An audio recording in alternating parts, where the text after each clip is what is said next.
So hello SBWB gang, Ajay भैया here. तो students, आज सभी के साथ मैं कुछ ऐसे ब्लेंडर्स, कुछ ऐसे पॉइंट्स में आप सभी के साथ शेयर करने वाला हूं जो कि मोस्ट कॉमन मिस्टेक्स बच्चे करते हैं हिंदी के पेपर में। स्टूडेंट्स, बिल्कुल भी आपका समय नहीं लूंगा ज्यादा। बहुत सारी चीजें आप सभी को बतानी है, तो बहुत सारे पॉइंट जो होंगे वो एकदम शॉर्ट में समझाऊंगा, जिससे कि आपका टाइम कंज्यूमेशन भी कम होगा और एट द सेम वे आपके इस पर्टिकुलर वीडियो से कम 5 से 10 मार्क बढ़ सकते हैं। पूरा वीडियो एंड तक देखना है, क्योंकि लास्ट के 3-4 पॉइंट जो होंगे वो बहुत ही ज्यादा गेम चेंजिंग पॉइंट्स होंगे, जो कि शायद ही आपको आपके ऑफलाइन क्लासेस में या फिर किसी भी यूट्यूबर ने आपको बताए होंगे। At the same way students, दिमाग खोल के, कान खोल के सुनना है जो भी चीजें मैं बोल रहा हूं, और अगर आपको लगता है कि नोट डाउन करना है तो जो जो चीजें मैं बोल रहा हूं वो प्लीज याद से नोट डाउन करना। सबसे पहले स्टूडेंट्स ध्यान से सुनना, पहला जो होगा blender, don't follow many YouTubers. मतलब होता क्या है स्टूडेंट्स, इस समय पे आप देख रहे हो यूट्यूब पे बहुत सारे वीडियोस आ रहे हैं, अलग अलग यूट्यूबर्स के आ रहे हैं। सबसे मेन चीज स्टूडेंट्स, ज्यादा से ज्यादा आप बस 2 ही यूट्यूबर्स को फॉलो करना, पर्टिकुलरली एक सब्जेक्ट के लिए, जो कि स्ट्रेटेजीज देता है, जो कि पढ़ाता है और एट द सेम वे जो कि आपको गाइड करता है। अगर आप बहुत सारे यूट्यूबर्स को एक साथ आप फॉलो करने लगोगे, जाहिर सी बात है आपके दिमाग में कॉन्ट्रडिक्शन होगा, आपके पास जो होगा कॉन्फ्लिक्ट ऑफ इंटरेस्ट होने वाला है, और बहुत बार क्या होता है आप कंफ्यूज हो जाते हो। तो सबसे पहली चीज, इस टॉपिक को ज्यादा नहीं खींचना चाहता हूं, बस यही कहूंगा कि 2 यूट्यूबर्स को ही फॉलो करना, 2 से ज्यादा यूट्यूबर्स को बिल्कुल भी फॉलो नहीं करना है।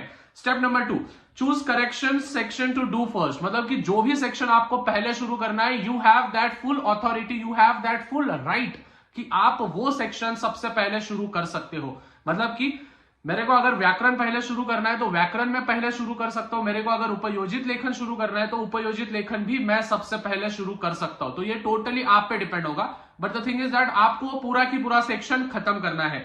उसके बाद लर्न द करेक्ट फॉर्मेट, मतलब कि लेटर का करेक्ट फॉर्मेट देखो, फिर उसके बाद जो हमारा पत्र होता है, जाहिर सी बात है, फिर उसके बाद जो हमारे एसेज होते हैं, जो हमारे पास स्पीच होते हैं, इनके एकदम अच्छे से आपको सबसे पहले फॉर्मेट्स आपको अच्छे से देखना है, क्योंकि स्टूडेंट फॉर्मेट्स के ही आपको मार्क्स मिलते हैं। आपने भले ही थोड़ा सा ऊपर नीचे नरम गरम भी लिख दिया, 10-20 ऊपर नीचे भी हो गया तभी भी चलेगा, but format should be very much correct. उसके बाद डिसाइड टाइम फॉर पर क्वेश्चन, हर एक क्वेश्चन को कितना समय देना है, हर एक सेक्शन को कितना समय देना है, कितने घंटे कितने मिनट देने हैं, ये आपके दिमाग में होना चाहिए।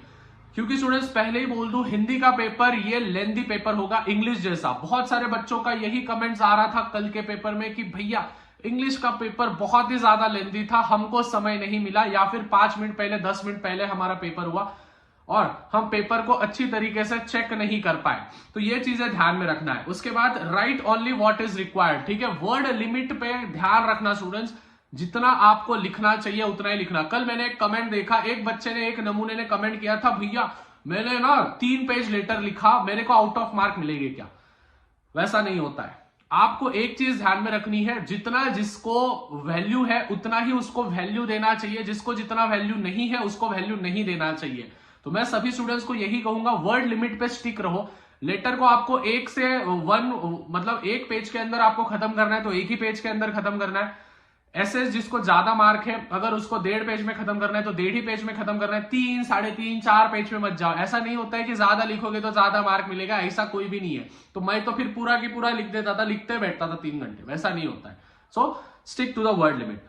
Check the paper in the last 10 minutes, last के 10 मिनट में पेपर को चेक करना है, ये चीजें ध्यान में रखना। जितना हो सके आप सभी क्वेश्चन, सभी मेन क्वेश्चन, सभी सब क्वेश्चन, सभी उनके भी सब question, each and everything you have to check. Students कल ही एक मेरे ऑफलाइन में एक लड़की है जिसने क्या किया, इंग्लिश के पेपर में, ध्यान, मराठी का पेपर, इंग्लिश का पेपर था, सॉरी, परसों के दिन। तो इंग्लिश के पेपर में उसने क्या किया, कल ही था, तो इंग्लिश के पेपर में उसने क्या किया कि एक मतलब पूरा लिखा, लेकिन एक क्वेश्चन 2 मार्क का उसका छूट गया, और फिर बाद में आके बोल रही थी कि सर मेरा ये पर्टिकुलर 2 मार्क का क्वेश्चन छूट गया।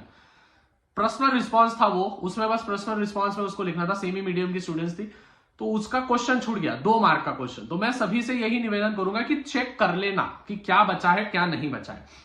उसके बाद शुरुआत में अच्छी हैंडराइटिंग होना चाहिए। जो स्टार्टिंग के आप 2 सेक्शंस लिख रहे हैं उसमें एकदम अच्छी हैंडराइटिंग लिखना, कोई भी काटा कुटा नहीं होना उसमें, एकदम अच्छी हैंडराइटिंग लिखना, जिससे कि जो भी एग्जामिनर, जो भी इन्विजिलेटर पेपर चेक कर रहा है उसके आंखों में आपका इंप्रेशन आ जाए और वो आपको अच्छे मार्क्स दे दे। उसके बाद use pen pencil to underline main points, headlines और सब पॉइंट्स जो भी होंगे।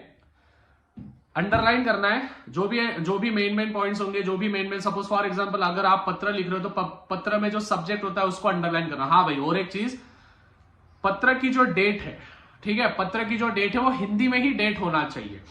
तो हिंदी में महीनों को मतलब नवंबर को क्या बोलते हैं, दिसंबर को कैसे लिखते हैं हिंदी में, वो एक बार चेक कर लेना, जिससे कि पत्र में आपके मार्क ना जाए। बहुत सारे बच्चे क्या करते हैं, हिंदी और मराठी के पेपर में भी इंग्लिश में डेट लिखते हैं, जो कि गलत है, आपका वहां पे मार्क कटेगा।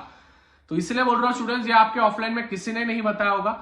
लेटर को क्या करना है, लेटर में जो हिंदी में जो होता है तो हिंदी में ही आपको डेट लिखना है, ठीक है। तो हिंदी के जो भी महीनों के नाम होते हैं वो एक बार पढ़ लेना, ठीक है, एक बार लर्न कर लेना। और स्टूडेंट्स बुक ऑथर्स के नाम वगैरह वगैरह एक बार रट लो, जिससे कि आप एग्जामिनेशन में जाके फोड़ सकते हो। तो आई होप स्टूडेंट्स जो पॉइंट्स मैंने बोले आप सभी ने नोट डाउन कर दिए। ज्यादा से ज्यादा वीडियो को शेयर करो। मिलता है स्टूडेंट्स आज रात के लाइव स्ट्रीम में, तब तक मचाते रहो, फोड़ते रहो। Bye everyone, love you all. तब तक के लिए भाई पीस आउट।